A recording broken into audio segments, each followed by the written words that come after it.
It's word that the National Comedy Center in Jamestown has an exhibit featuring tens of thousands of one-liners by the late comedian Joan Rivers has jogged some jocular memories of the incongruous connection between the at times blue-humored comedian and a man of the cloth.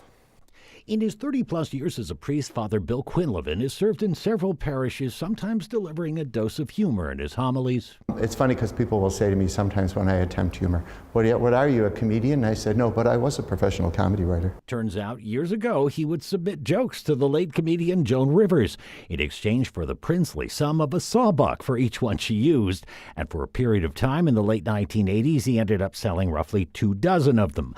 That part of the story is reflected in some faded papers he keeps with the jokes she used and others she didn't. One of my jokes was, I saw Boy George's car drive in Beverly Hills. I knew it was his. There was mascara on the windshield wipers. My favorite country singer is Crystal Gale, but I'd never eat dinner at her house. Imagine finding a hair in your soup.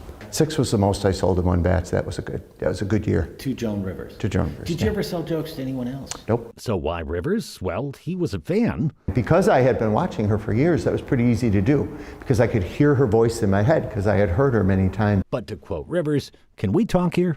Joan Rivers seems a little bawdy for the humor of a priest. I like to tell people, my having sold jokes to Joan Rivers is either my claim to fame or shame, depending on what you think of Joan Rivers.